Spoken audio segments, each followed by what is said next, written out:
समय की मर्यादा है, लंबी बात नहीं करूंगा, लेकिन 2-3 सवाल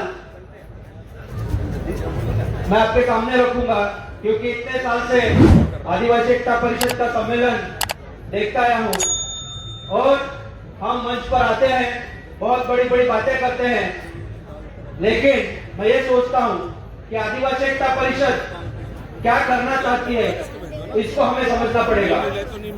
स्टेज पर आना, भाषण देना एक बात हो गई, लेकिन धरातल पर हम क्या कर सकते हैं?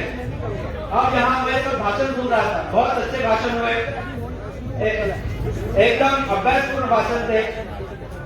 और इसमें एक बात मैं कहना चाहता हूँ कि हम इस मंच से बोल रहे हैं, मैं आदिवासी एकता परिषद के विचारधारा की ओर से, आदिवासी की ओर से बोल रहा हूँ कि यहाँ लोकसभा, विधानसभा, फलाना, संविधान, ये सारी चीजें यहाँ बोली गई। सर वो जयेश भाई चलेगा। हम आदिवासी की बात कर रहे हैं और उसी संविधान की बात कर रहे हैं जहाँ संसद है, बाकी सारी चीज है, और हम अपने जंगल जमीन, अपने हक अधिकार की बात कर रहे हैं। इसके हमें सोचना पड़ेगा कि वाकई आदिवासी यानी क्या?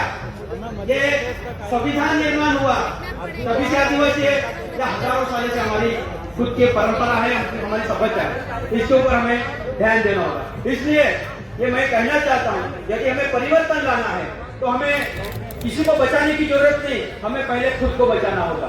ये मुझे, यदि मैं बचता हूँ तो बाकी धरोहर बचेगी, क्योंकि हम स्वावलंबी की बात करते हैं, हम आत्मनिर्भर की बात करते हैं, लेकिन हम पूरे गुलाम हो चुके हैं। हर चीज के लिए मार्केट पर डिपेंड है। हम छोटी सी बात करते हैं, मैं जब भी गांव में जाता हूँ तो लोगों को पूछता हूँ कि आप भाई खेती करते हैं क्या? लोग हाथ ऊंचा करके बोलते हैं हम खेती करते हैं। मैं अगला क्वेश्चन को पूछता हूँ कि आपके घर का खुद का बीज है क्या?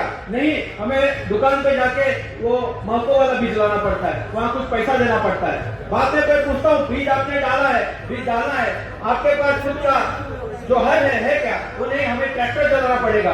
तो फिर वहाँ ट्रैक्टर भी हमारे आदिवासी लोग नहीं बनाते, वो कोई कंपनी को देना पड़ता है। बाद में मैं उनको पूछता हूँ, ठीक है आप ट्रैक्टर लाए हैं, अनाज आपका उग गया है, तो फिर क्या करना है? उसमें खाद डालना है, उसमें दवाई छिड़कनी है, तो ये कहाँ से आती है? ये पूरे मार्केट से आती है।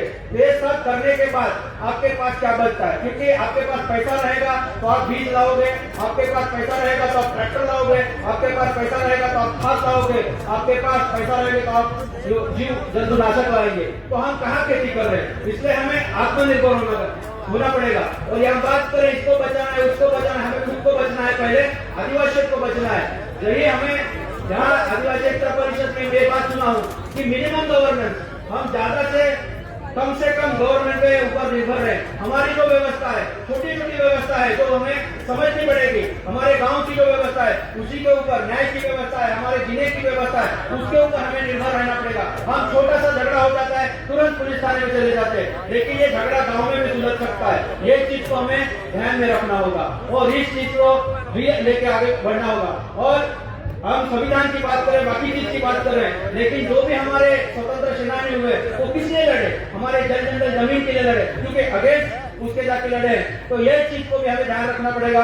और लास्ट में जाते जाते मैं 2 सवाल आपसे पूछ रहा हूँ। हम सब नवगत मनाते हैं क्या? क्यों मनाते हैं? इसको भी हमें सोचना पड़ेगा। सिर्फ डीजे पे नाचने के लिए नहीं मनाते। दूसरी चीज, हम सब बिरसा मुंडा की जयंती मनाते हैं। क्यों मनाते हैं? सिर्फ डीजे पे नाचने के लिए।